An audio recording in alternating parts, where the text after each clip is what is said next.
दादा, अरे 7 दिवसावर आले लग्न, सगळी तयारी झाली, पण फर्निचरचं काय? गृहवस्तू भांडार 10 ठिकाणी फिरण्यापेक्षा आपल्याला हव्या असलेल्या वस्तूंच्या हजारो व्हरायटीज एकाच ठिकाणी पाहायला मिळतात, फक्त गृहवस्तू भांडार मध्ये।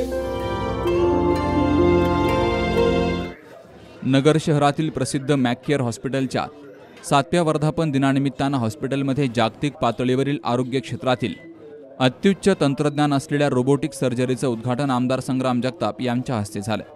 मॅककेअरमध्ये रोबोटिक सर्जरी ही नगरकरांसाठी एक आगळीवेगळी भेट आहे। आगामी काळातही आरोग्य सेवेतील अत्युच्च तंत्रज्ञान हॉस्पिटलमध्ये आणण्याचा प्रयत्न केला जाणार आहे, असं प्रास्ताविकातून कॅन्सर तज्ज्ञ डॉक्टर सतीश सोनवणे यांनी सांगितलंय। मॅककेअर हॉस्पिटलकडे माणुसकी जपणारं रुग्णालय म्हणूनही पाहिलं जातं। या हॉस्पिटलमुळे नगर शहराला मेडिकल हब म्हणून वेगळी ओळख निर्माण झाली आहे।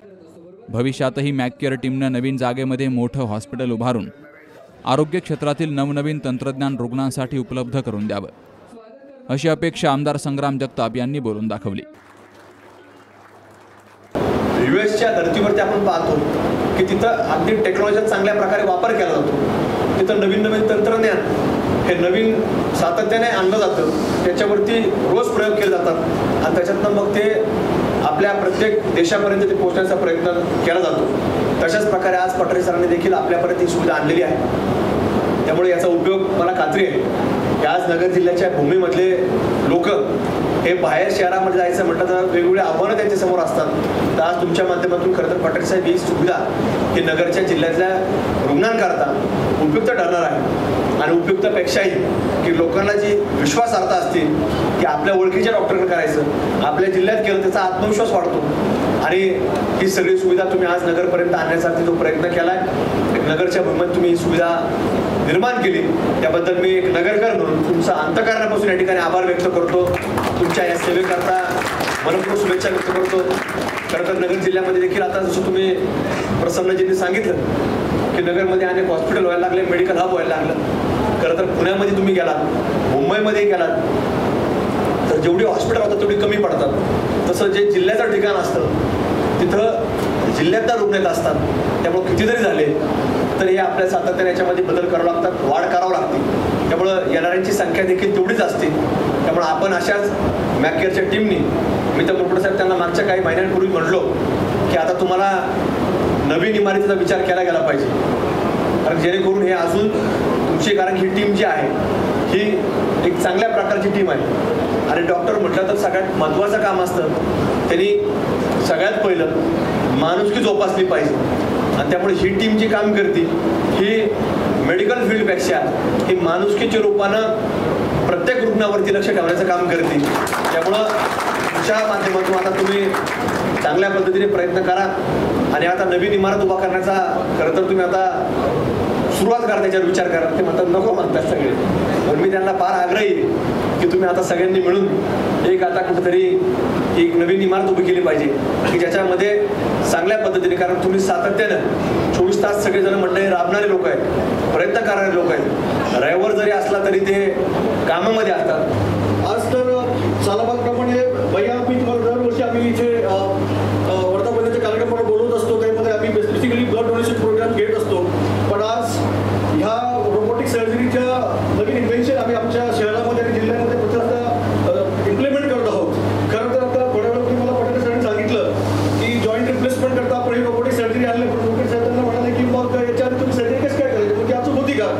साहेब, man and machine both are important, but man behind the machine more important की ह्या रिस्पेक्ट ऑफ प्रशांत पटोले।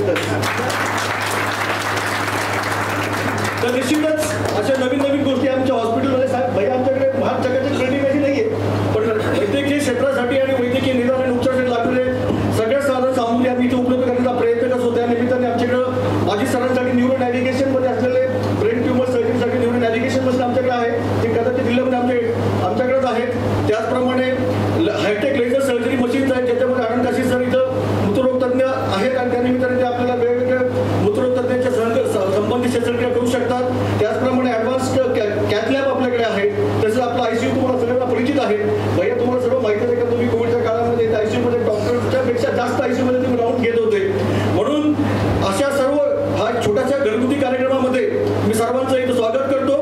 आणि मी आता प्रशांत पटेल सरांना विनंती करतो माहिती या निमित्ताने देण्यात येईल.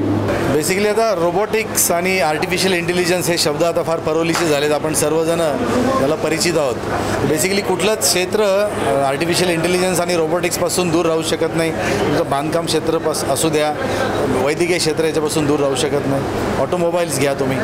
तर बेसिकली रोबोटिक तंत्रज्ञानाने आपण आपल्या कामामध्ये ह्युमन एरर कमी करून ॲक्युरसी वाढवू शकतो आणि त्या दृष्टीने या तंत्रज्ञानाचा जॉईंट रिप्लेसमेंटच्या ऑपरेशनमध्ये आपण वापर करणार आहोत. बेसिकली त्या स्वरूपाचं हे आपण टेक्नॉलॉजी नगरमध्ये आणलेली आहे आणि त्याच्यामुळं डेफिनेटली मला असं आशा आहे की आपले रिझल्ट्स पूर्वीपेक्षा अधिक इम्प्रूव्ह होतील, अधिक चांगले होतील आणि पेशंटला त्याच्यामुळं जास्त चांगलं फंक्शन आणि जे टाकलेले इम्प्लांट्स आहेत त्याची जास्त लॉंगेव्हिटी मिळू शकेल अशी आम्हाला आशा आहे.